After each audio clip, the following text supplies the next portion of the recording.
I invite the Executive Secretary of the National Universities Commission to deliver his address to this congregation.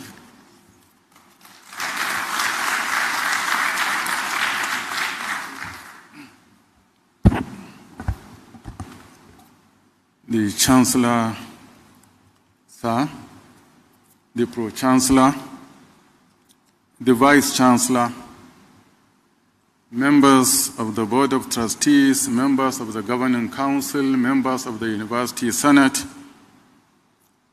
staff and students, distinguished ladies and gentlemen. It is a rare privilege and a great honor for me to participate in this year's convocation ceremony of one of Nigeria's leading universities,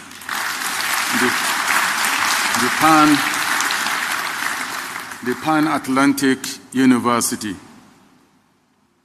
In addition to being one of the leading universities in the country, it is also an outstanding institution for teaching executives of leading organizations, public and private, from around the country and beyond. Pan-African University is a beacon of stability of academic calendar.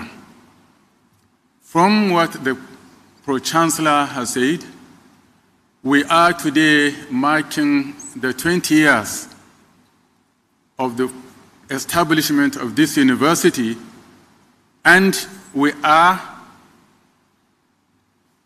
witnessing the 19th convocation ceremony. You don't need to be taught ordinary arithmetic that there has been consistency. It's only the first year when the first set, probably of master students of 12-month period, when there was no convocation. And this is one of the cultures and traditions that are first deserting our university system in this country. That's why Pan-African University is rated highly at the National Universities Commission.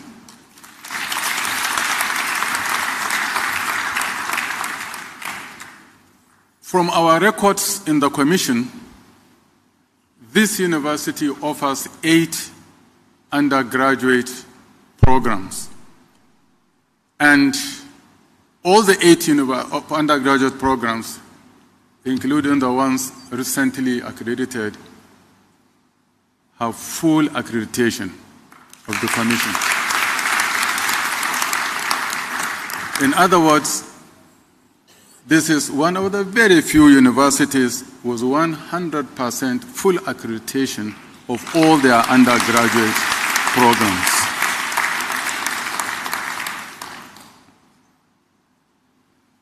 In addition to these undergraduate programs in the areas of economics, accounting, finance, mass communication, film, some engineering courses in electrical, in mechanical, in computing, Pan-Atlantic University offers a doctorate program, PhD, in mass communication, a DBA, Doctor in Business Administration,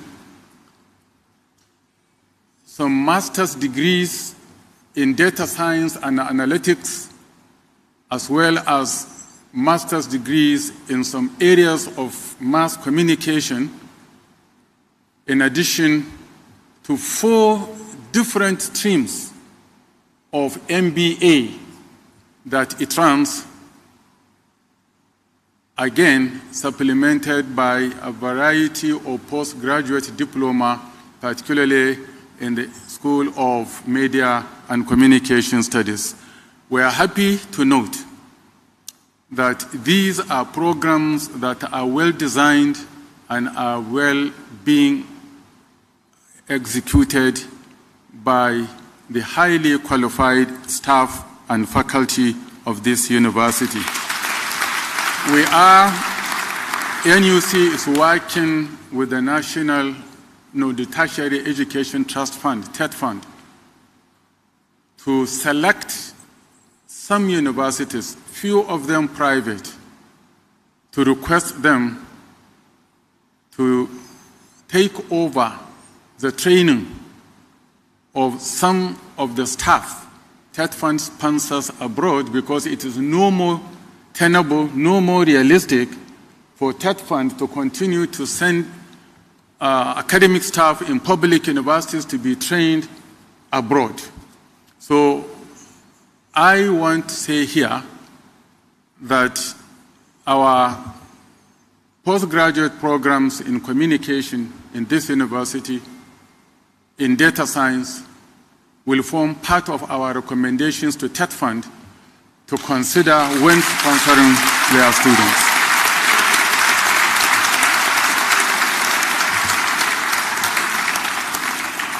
We are very proud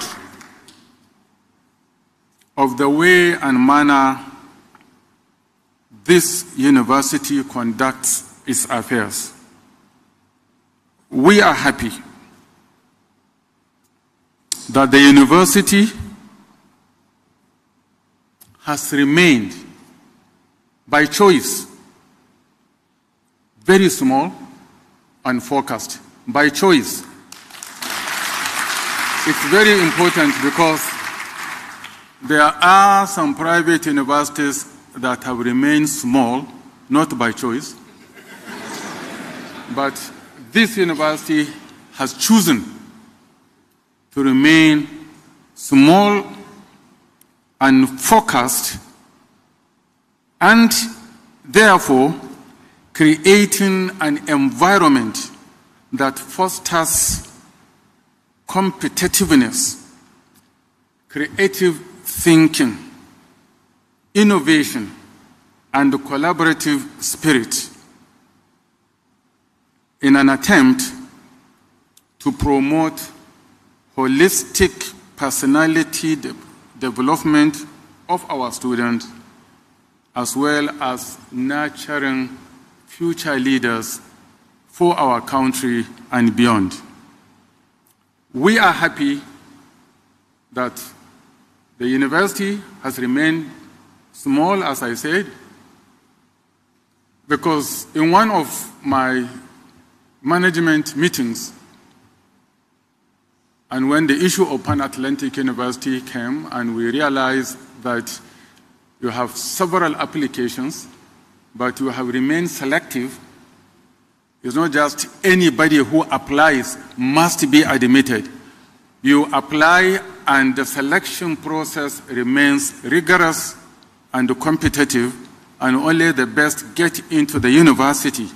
And we think this is the right way for all elite universities around the world. I was made to remember in 2012, I had the privilege of attending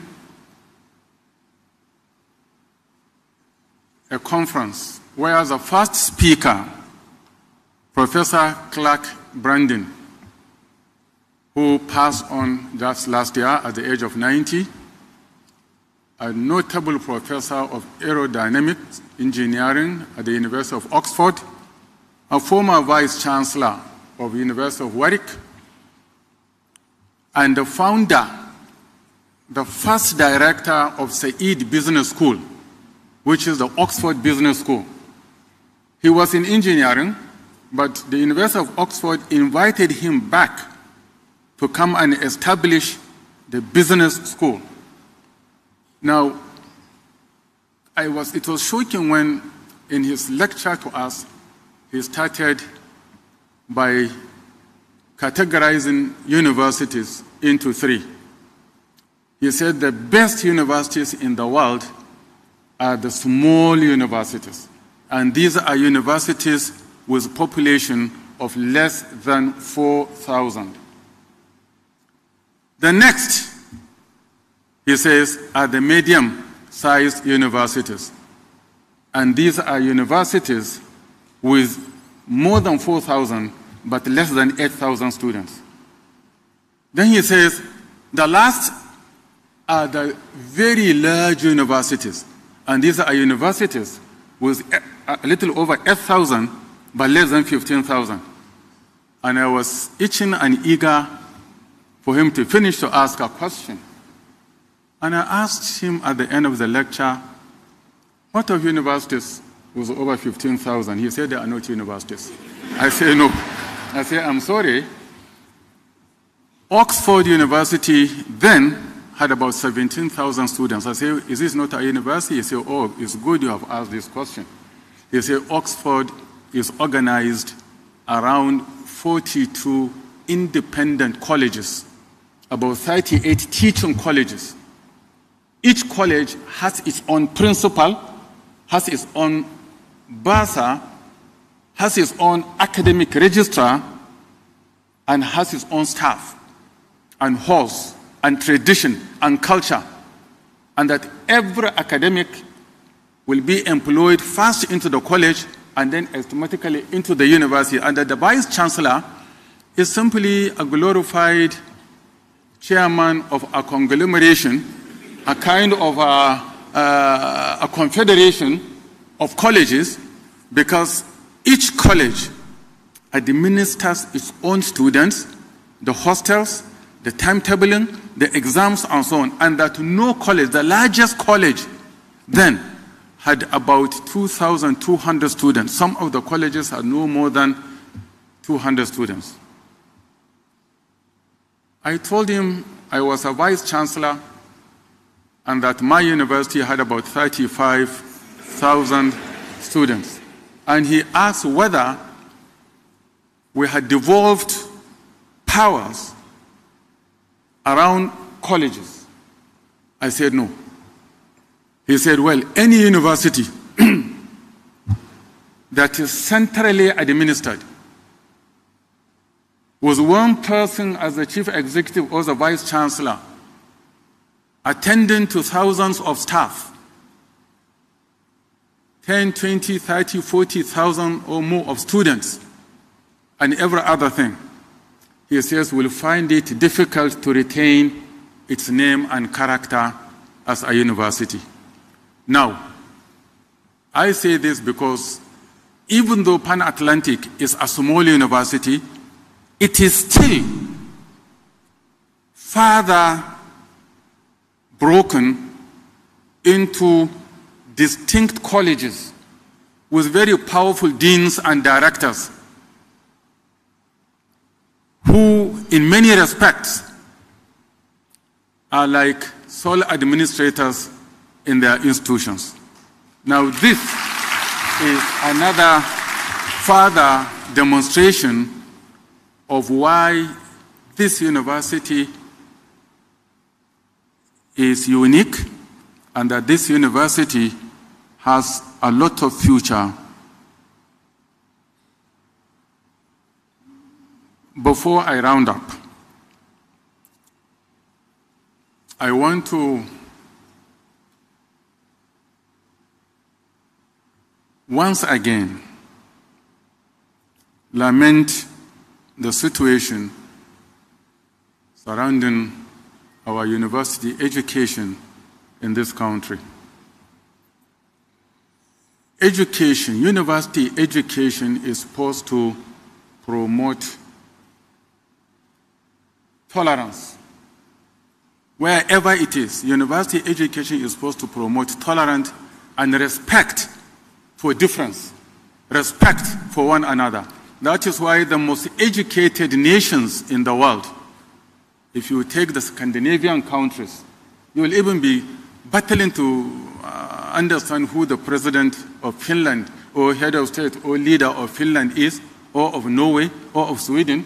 I don't know if there is a quiz here of $1 million to be won. If you are to name the leaders of these countries, many of us will fail. The system works. People are educated. Some of the most educated countries, again, Canada, Germany, Israel, and so on. We need our education to produce a nascent national elite that will promote unity, peace, and understanding in this country. But unfortunately, we listen sometimes to educated people, sometimes professors, waging war songs in the country and just promoting divisions and so on. Now, this has effectively robbed our universities of the universe in them. You look at many of our federal universities fighting over who becomes a vice chancellor, whether he should come from my local government or that next local government, when Oxford University, after 900 years, went to US and brought an academic, a female academic who has just left and moved to take over as the head of the MacArthur Foundation, but was a vice chancellor for the last 5-6 years, not because there is nobody qualified in UK, but because it's in the tradition of university, universal communities coming together to promote knowledge, disseminate knowledge and understanding. But here we find, so I commend this university. This university is a university that its owners, the Pan-Atlantic Foundation, is deeply rooted in the Christian spirit. Yet the university is run as a full secular democratic institution. And this is highly commendable. This is an example of the tolerance I'm talking about. I finally, once again, congratulate the Chancellor and the Board of Trustees, the Pro-Chancellor and the Council, the Vice-Chancellor and the Senate for the very many achievements recorded in the short history of this university. The university is 20 years today, but of course, if we follow the Ibadan example, we can say it is 30 years, because the precursor is the business school. The business school is 30 years. Started teaching in 1992, and we are now in 2022. Just as sometimes they have to come to NUC for me to settle a score, whether Ibadan is the oldest university in Nigeria or Nsukka is the oldest university in Nigeria. The Lions of Nsukka insist that Nsukka came in 1960 as the first full-fledged university in this country, while the Tigers of Ibadan insist that Ibadan started in 1948. In fact, some people want to go back and say it is Yaba College of Technology, which started in 1934, and whose students were transferred in 1948 to form the nucleus of the 1948 Ibadan. So they started counting Ibadan from 48, but it only became a full-fledged university in 1962, 2 years after Nsukka. So this university, I don't know when our history records it. NUC says 2002, and that is 20 years. But if you like, we can rewrite the history and say the university started, and this university started in 1992 with the Lagos Business School, which still is an important arm of the university. Let me also congratulate the graduates. and their family for acquiring quality university education. It is very clear that the environment I have seen, the staff I have been interacting in the last 6-7 years in different places, is very clear that our graduating students or graduates of this have acquired a university education that is comparable in quality with the best anywhere in the world. And we congratulate you. We congratulate you.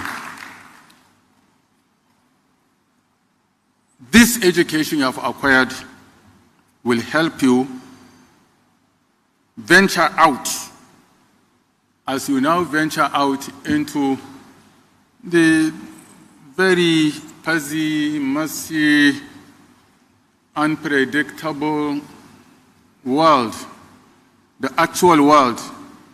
Because after today's ceremony, some of us, you will have to move in to compete in a world that doesn't accord the kind of order you are used to in this university for 3 years.